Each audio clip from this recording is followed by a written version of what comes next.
हम टाटा बिरला तो है नहीं।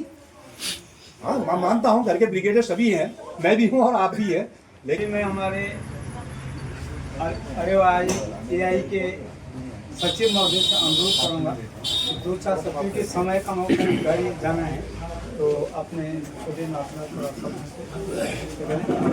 सुझाव देंगे।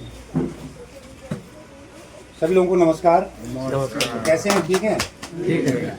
पीछे आवाज़ आ रही मेरी?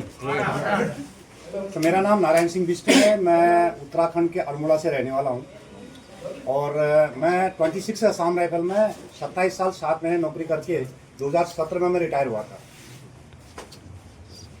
तो मैं सबसे पहले यहाँ पर आए हुए आप सभी लोगों का धन्यवाद करता हूँ कि आप लोगों ने असम राइफल का नाम, नमक और निशान को जाहिर करने के लिए, असम राइफल में क्या, असम राइफल क्या है उसको शक्ति देने के लिए, अरेवा क्या है उसको शक्ति देने के लिए आप लोग इकट्ठा हुए।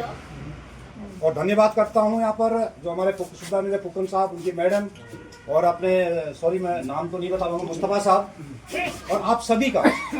आप लोगों ने सोचा कि यहाँ पर नायर साहब को आना चाहिए, हम लोग एक हैं। जैसे उन्होंने कहा कि लड़ाई हमने लड़नी है और लड़ाई लड़ने के लिए हमें एकता की ज़रूरत है।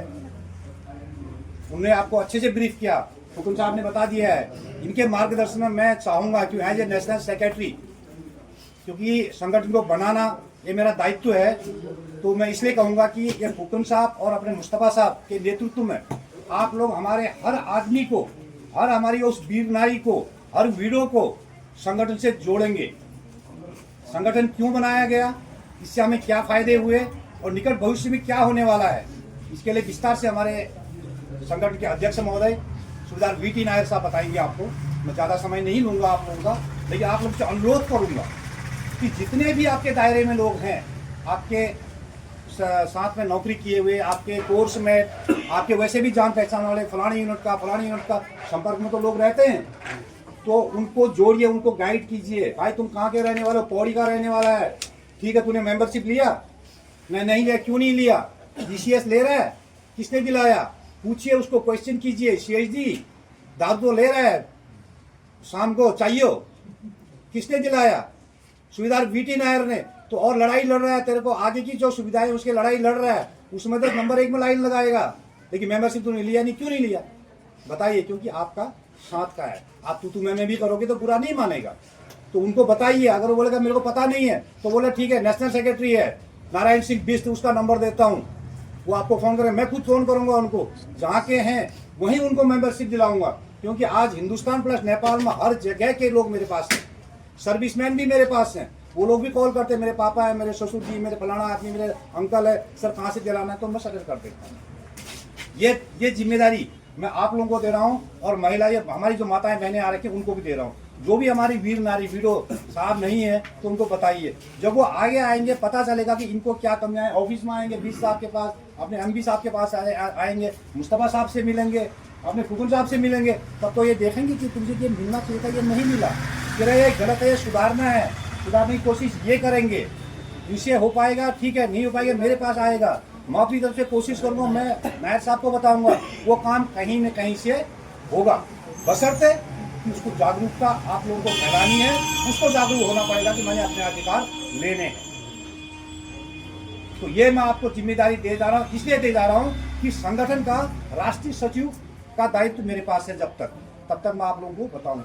आप कभी भी फोन कीजिए मुझे कि भाई फलाना जगह में, चाहे वो कहीं भी हो, हिंदुस्तान में और नेपाल में, कि ये आदमी यहाँ रहता है, इसने मेंबरशिप नहीं ली है, इसको लेना है, मैंने बता दिया है, वो मेरे व्हाट्सएप में डाल दिए। मेरा व्हाट्सएप नंबर नहीं हो तो इनसे संपर्क कीजिए, तो उस व्हाट्सएप में डालिए, ऑडियो डाल दीजिए। कभी कोई बात होती है, आप फोन करते हैं, मैं नहीं उठा पाता हूँ, तो ऑडियो डाल दीजिए, भाई ऐसी ऐसी बात है, मुझे कॉल कर। जैसे मेरे पास टाइम होगा मैं आपको कॉल बैक करूँगा और हम उसको वहीं सेटअप कर देंगे। इस प्रकार से हमें संगठन को मजबूत करना है। हक सबको चाहिए।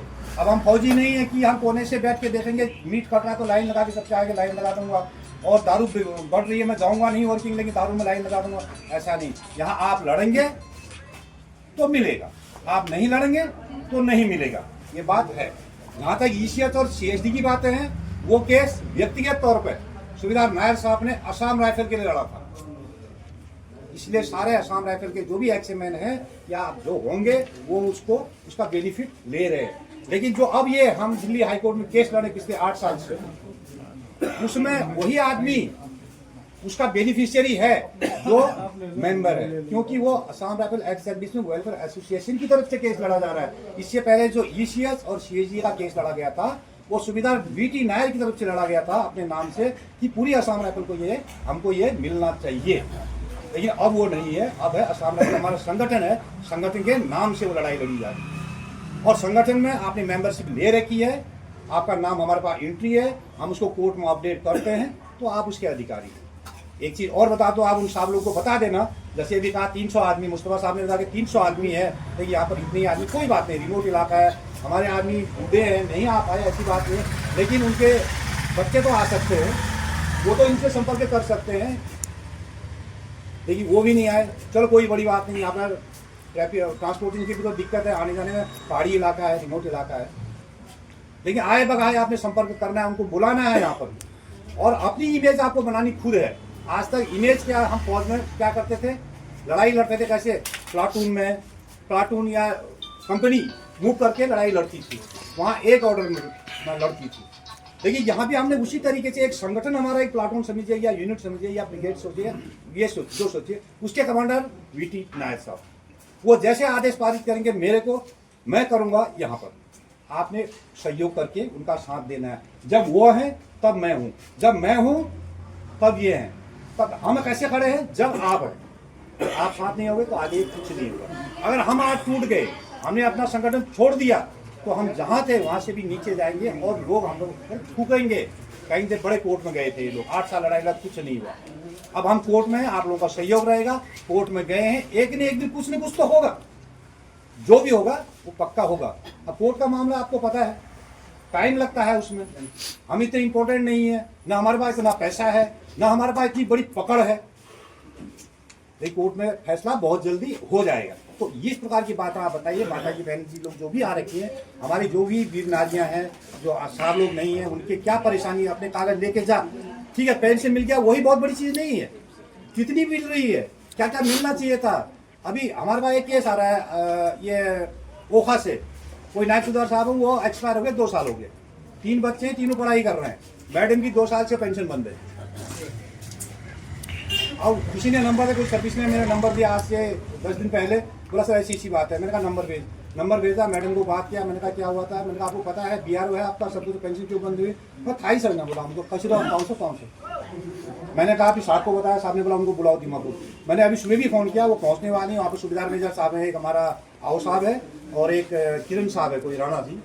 तो मैंने उनको बोला, मैंने कहा मैडम आ रही है, रहने खाने की व्यवस्था आप करना। देखो हम फौज में जब एक दूसरे का साथ दे सकते, घर आके क्यों नहीं दे सकते हम लोग, लेकिन यहाँ पर एकता बनाने की बहुत जरूरत है।